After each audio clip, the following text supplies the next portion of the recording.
Bonjour à tout le monde, encore une fois. Nous allons parler sur la chasteté et le mariage. Il y en a encore beaucoup de sujets à toucher, mais on va arrêter aujourd'hui. On continuera plus tard. Alors, le mariage, c'est un sacrement très sérieux. Ça engage dans l'Église catholique et envers Dieu pour la vie. Il peut y avoir une séparation légale venant de l'Église. Dans ce temps-là, c'est que l'Église constate qu'au début du mariage, il n'y a pas eu vraiment un mariage à cause de certaines conditions qui manquaient. Alors, même si les époux ont vécu pendant quelques années ensemble, il n'y avait pas vraiment de mariage. Mais ça ne veut pas dire que ce qu'ils ont vécu ensemble n'était pas accepté par le Seigneur. Par contre, plus tard peuvent arriver des troubles qui peuvent faire vérifier que dès le début, il n'y avait pas un vrai mariage, soit à cause de connaissance de consentement ou d'autres raisons, maladie ou je ne sais pas quoi.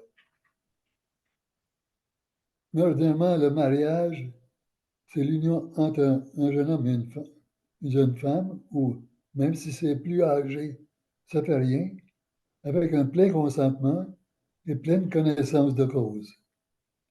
Là, dans la divine volonté, pour pouvoir avancer, il faut que ceux qui sont en mariage soient corrects dans leur traversée vers le ciel. S'il y a un défaut, le défaut devrait être corrigé. Alors, il y a des gens spécialisés dans l'Église qu'on appelle des canonistes. Ça vient du mot canon, qui en latin veut dire une règle droite. Alors, on a vu qu'il y a toutes sortes de mariages actuellement dans le monde, mais ça ne veut pas dire que le mariage est vrai. Alors, nous devons prier pour tous les couples dans nos prières. Et au début, il faut demander la pureté d'intention. Alors, voici quelques références. Dans le tome 2, le 1er août 1899, au premier et au troisième paragraphe. Je ne les lirai pas, ça va prendre trop de temps. Vous pouvez aller voir. Le tome 2, le 1er août 1899, le premier et troisième paragraphe parle de la pureté d'intention en nous. Ce n'est pas quelque chose qu'on dit à l'extérieur, c'est ce qu'il y a en nous. Je peux vous sourire extérieurement, mais intérieurement faire la grimace. Alors la pureté d'intention n'est pas là. Une autre référence, c'est le volume 3, le 21 décembre 1899. Il y a aussi une autre, dans le tome 2, le 28 février 1899, le troisième paragraphe. Volume 2, 28 février 1899, le troisième paragraphe. Il y a aussi le tome 3, volume 3, le 24 avril 1900, le deuxième paragraphe. La pureté d'intention, c'est d'agir pour plaire à Jésus, au Seigneur, soit Dieu le Père, le Fils ou le Saint-Esprit. Ça, c'est la pureté d'intention. Être droit avec le Seigneur. Parce que lorsque nous serons jugés, le Seigneur verra bien ce qu'il y avait en nous. Et à propos,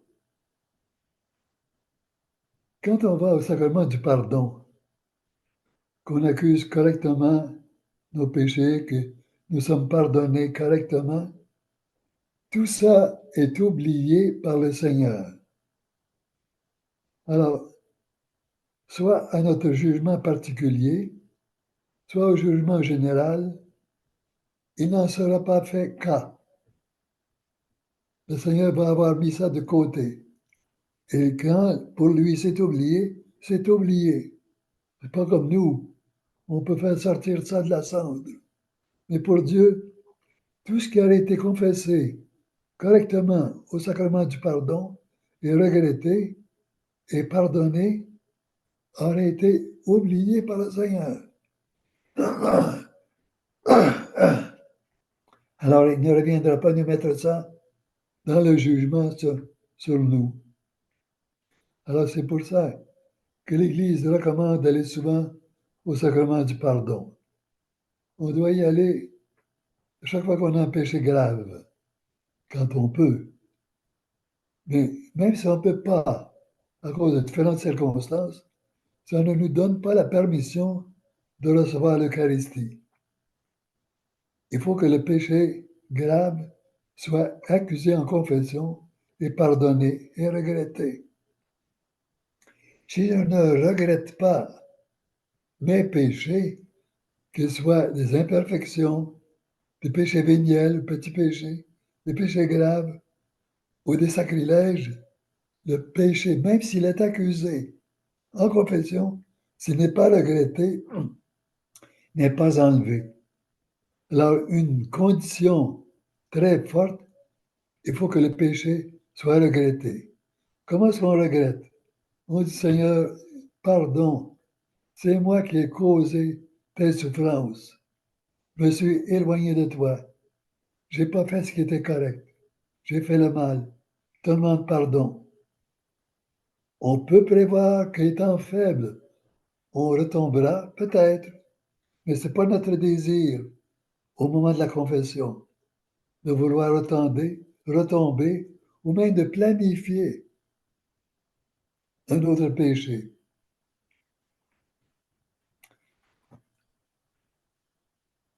Une autre citation, le volume 5, le 11 mai 1903. Le 11 mai 1903. Une autre, et la dernière pour le moment, le tome volume 7, le 18 novembre 1906. Tome volume 7, le 18 novembre 1906. Alors, tout ça, Jésus explique la pureté d'intention. Et ça ne va pas seulement pour le péché sexuel, mais dans tout. Quand on lui dit, Seigneur, je veux faire ta volonté, mais je me réserve à l'intérieur quand ça donnera. Alors le Seigneur voit très bien que je n'ai pas une intention pure. Je me garde quelque chose pour moi. Quand on dit une intention pure, Seigneur, je veux faire comme tu veux. Je veux prévoir que je vais faiblir, oui, mais ce n'est pas ma volonté. Ce n'est pas mon désir actuel. Je veux être avec toi, faire comme tu veux. Et c'est cela que le Seigneur va regarder, va accepter. Euh, il y a toutes sortes de péchés sexuels. Il y a le péché sexuel qui est personnel, c'est-à-dire une personne le fait seule, soit par le désir, les regards, curiosité, malsaine ou masturbation, ou je ne sais pas quoi, donner un mauvais exemple à quelqu'un d'autre, ou visionner des choses pornographiques, sont des péchés personnels, mais ils sont sexuels quand ça s'applique au sexe. Est-ce qu'ils sont les plus coupables, pas nécessairement. Il y a des péchés qui sont plus coupables que le péché sexuel.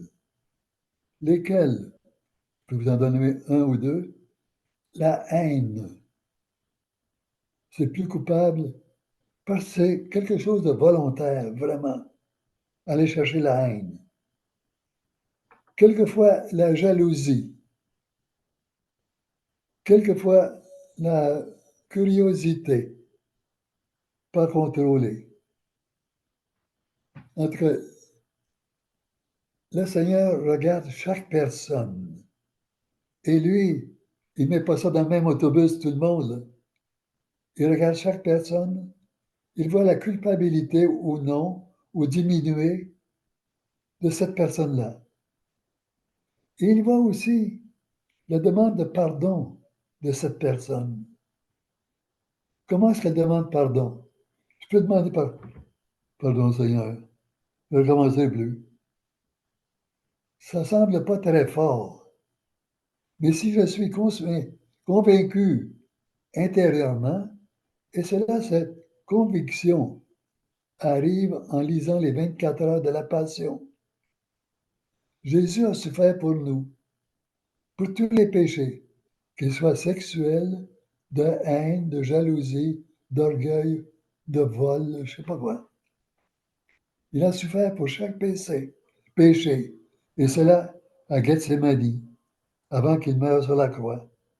Pendant les 3 heures à Gethsémani, là, il a vu chaque péché de chaque personne, depuis Adam et Ève jusqu'à la dernière personne à la fin du monde. Il a demandé pardon et il a expié durant ces 3 heures. Il a expié dans son âme, dans son cœur et dans son corps. Ce que nous faisons rarement. Nous exprimons notre désir de pardon, notre regret intérieurement. Mais on n'en sue pas du sang. Il n'y a pas de sang qui sort par nos pores pour montrer que nous souffrons vraiment. Jésus a pris tout ça sur lui, sachant d'avance que nous sommes faibles. Mais il accepte notre faiblesse, comme il accepte notre désir. Seigneur, je désire vivre dans ta volonté. Peut-être que ce désir est à 35%, à 100%. Le Seigneur le voit très bien. Et nous pouvons le constater un peu par notre effort. Oui, Seigneur, je veux vraiment vivre dans ta volonté. Je sais que je passe beaucoup de temps devant la télévision. Je veux diminuer ça pour être plus en rapport avec toi. C'est vrai qu'au temps de Louisa Picaretta, au début, il n'y avait pas de télévision. Alors, elle n'était pas perturbée par la télévision, ni les contacts digitaux, que ce soit le téléphone ou la tablette ou l'ordinateur. Il n'y avait pas de ça. Elle vivait en solitude. Quoique la plupart de nous ne vivons pas en solitude. Alors, il y a toutes sortes de petits obstacles que le Seigneur voit très bien, comprend très bien, à notre demande de pardon, à notre intensité. Le Seigneur le comprend. Nous ne sommes pas seuls. Il y a toutes sortes de choses autour de nous qui viennent nous, comme on dit, nous achaler, qui viennent nous perturber. Il y a aussi ce que je veux toucher là, la contraception. La contraception, c'est tout acte qui empêche la conception d'un enfant. Est-ce qu'il y a des bonnes raisons ou des mauvaises raisons? Devant Dieu, c'est lui qui juge. Il n'y a pas de bonnes raisons. Il nous donne ce pouvoir de lui procurer des enfants avec grande confiance, que nous allons utiliser ce pouvoir pour vraiment procréer d'autres personnes. Ce qu'il aurait pu faire par lui-même, directement, comme il a fait avec Adam et Ève, mais il veut se fier à nous, avoir confiance en nous, nous faire participer à son acte de création. C'est lui qui crée l'âme, la personne dans le sein de la mère, lorsque les gamètes de l'homme et de la femme se réunissent ensemble. Les gamètes de la femme ne sont pas tellement nombreuses. Elles reviennent à chaque mois, 28 jours à peu près. Les gamètes de l'homme sont innombrables. Mais pour que les deux gamètes de l'homme et de la femme se réunissent ensemble, il y a toutes sortes de choses qui arrivent. Alors, si nous, volontairement, nous empêchons cette rencontre, alors des deux gamètes, en le sachant bien, alors la faute est sur nous. C'est un péché grave. C'est comme si nous tuions quelqu'un. Il y a l'avortement. C'est de la contraception, ça aussi. L'avortement, c'est quelqu'un qui est déjà créé dans le sein de la mère, qui est vivant, peu importe qu'il soit de quelques jours ou de 9 mois, ou même après sa naissance, on tue cet enfant. C'est un meurtre devant Dieu. Et les personnes responsables auront à parler au Seigneur et à être jugées sur cela. C'est pour ça que nous devons toujours être humbles, parce qu'il y a des péchés auxquels nous n'attachons pas notre tête, notre cœur. Ils sont tellement nombreux, on n'y pense plus. Mais s'ils ne sont pas pardonnés au sacrement du pardon, ils sont là et nous les transportons comme des remorques, des trailers en arrière de nous. Et le chemin est difficile. Plus ça s'alourdit, plus le démon vient nous harceler. Et nos faiblesses personnelles. Les faiblesses personnelles varient de personne à personne. Elles viennent de l'hérédité des parents, des grands-parents, des arrière-grands-parents. Cette hérédité se manifeste même dans notre figure, dans notre stature. Mais elle se manifeste aussi dans notre configuration intérieure, dans notre mémoire, intelligence, volonté, dans notre propension à faire le bien ou le mal, à être faible en ceci, à être fort en ceci. Ça varie selon chaque personne. Nous n'en sommes pas responsables dans la transmission, mais nous en sommes responsables dans l'action, dans le profit qu'on en fait ou non. Alors, il y a beaucoup de choses qui peut-être nous échappent. C'est pour ça que quand on demande pardon, pardon Seigneur pour tout le mal que j'ai t'ai fait et pour lequel lui, Jésus, a souffert, pour nous purifier complètement. Disons que notre âme est comme un drap blanc. À Gethsémani, il a vu ce drap blanc tout taché par nos péchés. Depuis notre petite enfance, parce que même les enfants, même de 2 ans, de 1 an, peuvent pécher par leur oui ou leur non. Même les vieux peuvent pécher aussi. Même ceux qui sont dans l'Alzheimer peuvent pécher parce que de temps en temps, ils ont conscience de ce qu'ils sont, de ce qu'ils font. Alors, Jésus, à Gethsémani, a vu ce drap qui était supposé être blanc, l'âme de chacun, il a vu toutes sortes de péchés. Il en a eu un dégoût personnel à notre place. Il a demandé au Père pardon. Il n'a pas seulement demandé pardon, mais il a expié. Et lui, dans son expiation, Jésus, il va beaucoup plus loin que nous. On le voit, le couronnement d'épines, il y en a eu 3. Les clous, il le dit, il y a eu les clous de métal, mais il y a eu les clous de feu qui l'ont transpercé. Quand il a reçu les coups de fouet, il a eu cette souffrance sur le dos, mais aussi les coups de feu, les coups de fouet de feu. Alors il a subi tout ça à Gethsémani. Et il le dit, cette souffrance à Gethsémani est plus grande que celle sur la croix.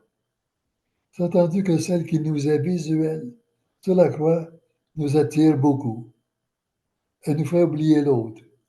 Mais Jésus, à Gethsémani, a utilisé sa force divine, sa divinité. Il est homme et Dieu.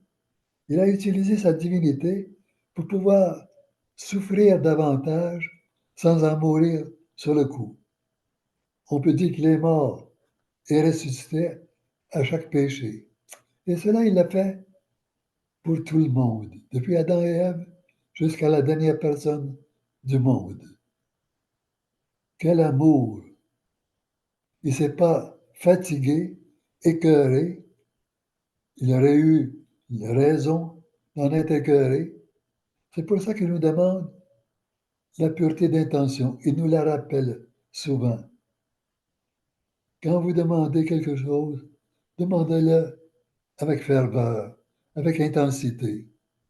Quand vous dites, Seigneur, je veux vivre dans ta divine volonté, demandez-le avec intensité. Une réelle volonté de le faire, de vivre. On ne peut pas prévoir quand est-ce qu'on va lâcher. On peut prévoir les petits accros, les péchés véniels, les imperfections. On ne peut pas les prévoir, mais on peut les regretter, et cela ne nous fait pas sortir de la divine volonté. Mais un péché grave, où la volonté expresse de sortir de la volonté divine, nous fait sortir de cette volonté divine. On peut toujours y revenir en renouvelant notre désir devant le Seigneur. Un désir sincère, pas du bout des lèvres. Quelquefois, c'est bon de répéter en d'autres temps, Seigneur, pardon, pardon, excuse-moi pour mes faiblesses, manque d'intensité, manque de courage, de force. Oui, je te remercie. La contraception, je reviens, c'est empêcher l'action de Dieu. Il nous fait confiance. Je te remets ça entre tes mains. Agis bien. Mais nous, quelle est notre réponse? Elle varie selon notre fatigue, les circonstances autour de nous, ceux qui sont autour de nous, les exemples que nous voyons, surtout ceux qui sont accrochés dans leur téléphone intelligent, iPad ou ordinateur, à regarder toutes sortes de choses. Il peut y avoir la curiosité naturelle, mais elle glisse facilement vers la curiosité pécheresse. Il faut se défier de soi-même. On devrait se reconnaître. Quelques-uns sont plus colériques que d'autres.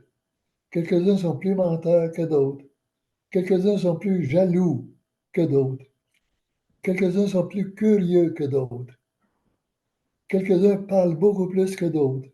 D'autres sont beaucoup plus silencieux. D'autres agissent beaucoup. D'autres à peine. Il y a la paresse. Chacun de nous est différent. Apprenons-nous à nous connaître. Le Seigneur nous le demande. dans le volume 2, il nous le demande constamment, apprendre à se connaître, pour pouvoir se défendre de nous-mêmes, de nos faiblesses héréditaires, de nos faiblesses accumulées par nous-mêmes, pour se défendre du malin, du démon, qui est très rusé. Il ne viendra pas nous proposer un péché en pleine face. Fais ça pour déplaire à Dieu. Non, il va nous dire, écoute, tu es fatigué, arrange-toi toi-même, fais-toi plaisir, donne-toi une masturbation, fais-toi plaisir. C'est comme ça qu'il y va, puis doucement. Puis il va nous inciter, même s'il ne nous dit pas ces mots-là, il va nous inciter de différentes façons à nous décoller de Dieu. C'est ce qu'il veut. Lui, il est en enfer, il ne veut plus retourner à Dieu.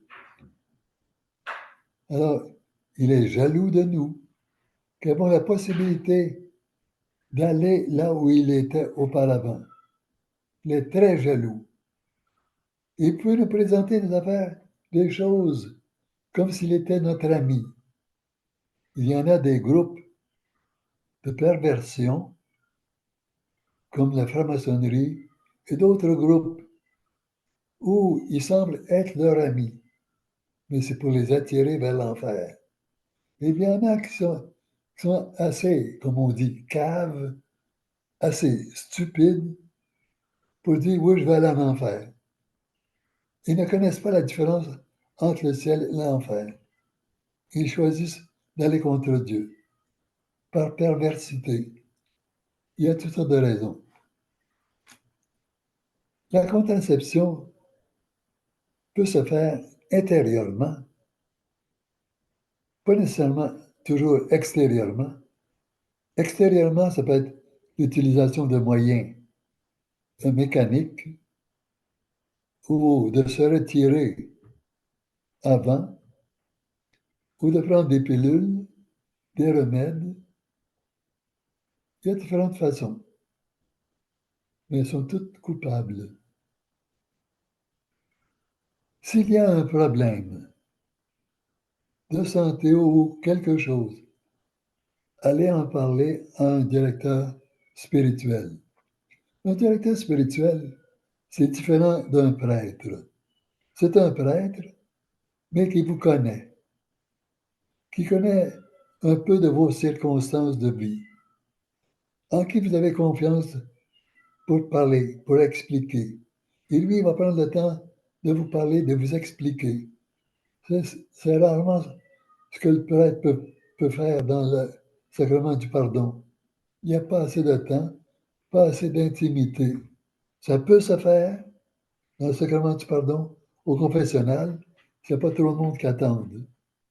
Mais quelquefois, la direction spirituelle peut prendre 1 heure ou plus avant qu'on puisse s'exprimer, écouter le point de vue de l'Église, le point de vue spirituel, et s'accommoder avec la réponse qu'il faut. Alors, c'est recommandable à tout le monde d'avoir un directeur spirituel. Est-ce que c'est facile d'en trouver? Non, pas facile d'en trouver. C'est pas tout prêtre qui est doué pour être à l'écoute, pour diriger. Ça devrait être tout prêtre. Il y en a beaucoup qui peuvent le faire à l'occasion. Il y en a parmi les prêtres dans les paroisses, il y en a dans les communautés religieuses. Alors demandez à Jésus, à Dieu le Père, à Jésus et à l'Esprit Saint, à la Sainte Vierge, de vous éclairer pour trouver un vrai bon directeur spirituel. Vous n'êtes pas obligé d'y aller à des temps spéciaux. Vous arrangez ça selon vos possibilités. Mais c'est recommandé par l'Église d'avoir quelqu'un à qui on peut faire confiance, on peut parler sans se faire juger avec dépréciation. Et ordinairement, le Seigneur inspire les prêtres à vous aider, à vous aimer, à vous soutenir. Il y a même des prêtres qui vont souffrir pour vous dans la direction spirituelle ou au confessionnal. La contraception, c'est pratiqué pas seulement par les catholiques, par beaucoup d'autres personnes dans le monde. C'est même promulgué dans certains endroits. Il ne faut pas avoir des familles nombreuses. Il ne faut pas avoir une population trop nombreuse. Qu'est-ce qui arrive? Des populations comme le Québec, où il n'y a pas tellement de jeunes. Les jeunes viennent des étrangers qui viennent s'établir au Québec. Mais beaucoup de Canadiens français n'ont pas d'enfants ou de petits-enfants parce qu'ils ont adhéré à la contraception ou à d'autres moyens. Alors, c'est la fin d'une nation, spécialement le Québec, comme la Hollande et la Belgique et la France, qui étaient des pays très catholiques et dans lesquels l'ennemi s'est attaqué. Et ces pays-là sont devenus des pays dévergondés. Au Québec, on ne propose pas la religion catholique, on enlève la religion catholique. On dit, on va parler de toutes les religions dans les écoles, mais sans donner un éclaircissement pour le choix. Alors, dans la divine volonté, nous les parents, grands-parents ou amis, frères, sœurs, prions pour tous nos membres. Quand je dis membres, membres familiaux, des amis, des connaissances, d'autres gens que nous voyons, des gens qui sont dans la divine volonté. Prions les uns pour les autres.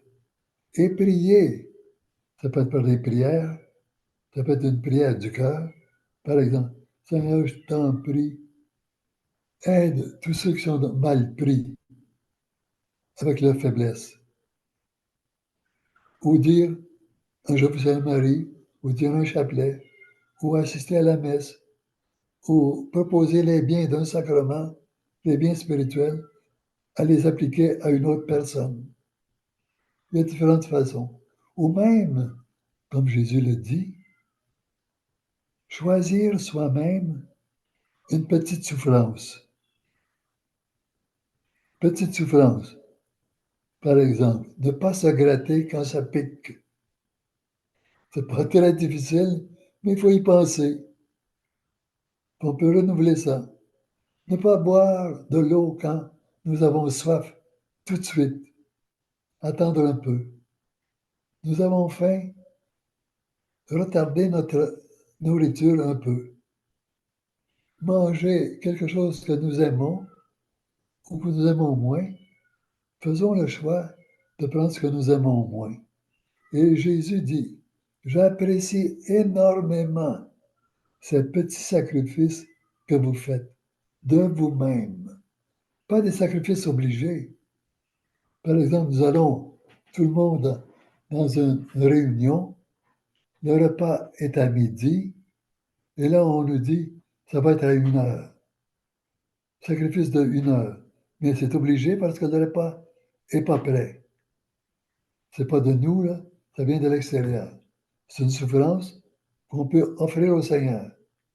Mais pour Jésus, une souffrance que nous choisissons nous-mêmes, qu'elle soit petite ou grande, ça lui fait énormément plaisir.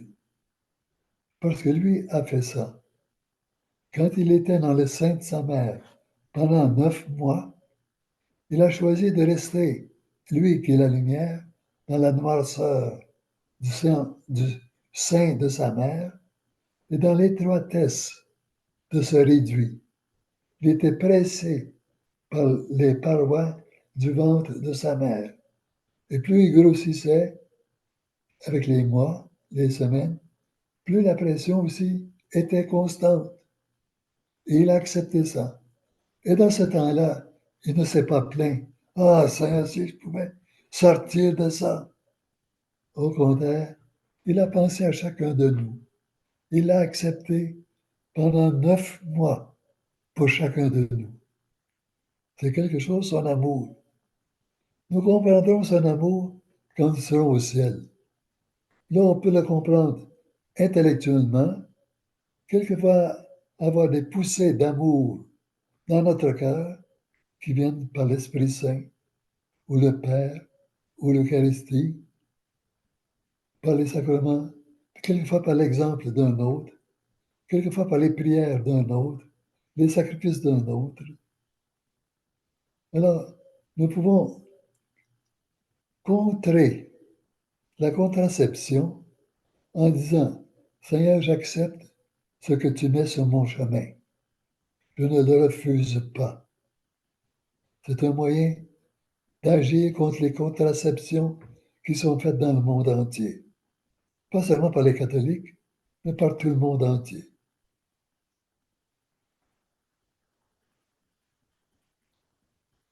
C'est certain que quand on touche à la pureté, la chasteté, il y a beaucoup de questions qui viennent. Alors, moi, je vous conseille d'écrire les questions et plus tard, on y répondra dans d'autres cénacles, petit à petit. Vous nous les ferez connaître, soit par téléphone, soit par l'ordinateur, et nous ne révélons jamais ordinairement qui nous demande telle chose. C'est privé. Les réponses peuvent aider beaucoup d'autres personnes aussi. Celles qui vous concernent aident les autres personnes. Soyez-en conscients. Et quelquefois vous-même, vous entendez des réponses à des questions qui ont été posées auxquelles vous n'aviez pas pensé euh, avec élaboration, mais qui viennent vous éclairer. Vous dites, ah, je n'avais pas pensé à ça, mais c'est vrai, c'est une bonne chose. Alors aussi, quand on va se confesser, c'est bon de se préparer un peu d'avance. Alors, il y a des confessions générales, il y a des confessions privées. Confession privée, on va au sacrement du pardon, on accuse nos péchés depuis la dernière confession. Et on les regrette, et on se propose de ne pas tomber, de ne pas mettre en place les mêmes conditions pour nous faire tomber. On reçoit l'absolution et la pénitence. Il y en a qui oublient la pénitence. Si vous y pensez, quand vous allez au sacrement du pardon, j'ai oublié la pénitence qui m'a été donnée. Ou je ne l'ai pas faite, je pense. Je ne suis pas certain. Pas le Seigneur, mais le prêtre ne viendra pas vous assommer avec une autre pénitence énorme. Il va dire, celle-ci suffit. Quand on fait une confession générale, c'est bon quelquefois dans la vie. Il y en a qui aiment la faire à chaque année, quand ils ont la possibilité d'avoir un confesseur qui est agréable, qui est prêt à les écouter, ou directeur spirituel. Alors, des exemples de préparation à la confession générale. Il y en a dans le petit livre ici, Trésor de prière.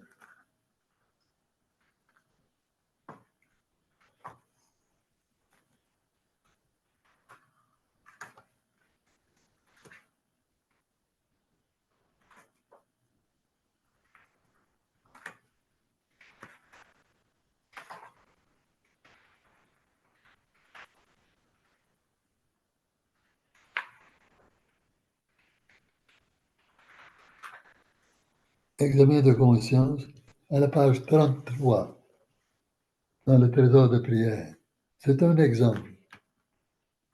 Il y a un autre exemple aussi, dans le catéchisme de Spirago.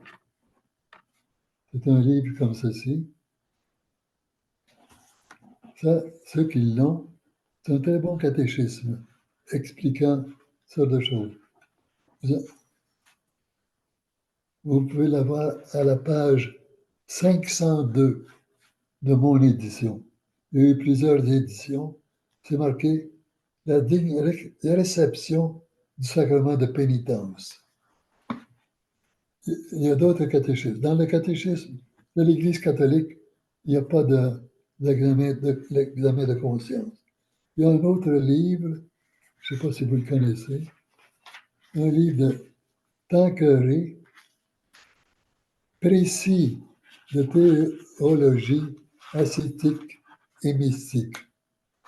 Il y a 4 livres comme ça, 3 livres. Alors, c'est écrit là-dedans. C'est aussi dans un seul livre, comme ceci. Si vous n'en avez pas, vous pouvez demander à un prêtre ou à votre directeur spirituel de vous en trouver. Ordinairement, ça consiste en revisant les 10 commandements de l'Église, 10 commandements de Dieu et les commandements de l'Église. Ce sont 6 actuellement. Alors, c'est être préparé comme un meilleur soldat pour le Christ, avec des meilleures armes, de faire une confession générale au moins une fois dans notre vie, quand on peut. Quand on ne sait pas comment, on demande à un prêtre. Est-ce que vous pourriez m'aider à faire une confession générale? Faites pas ça quand il y a beaucoup de gens qui attendent en arrière de vous pour entrer dans le confessionnal. Faites ça quand vous êtes seul en privé.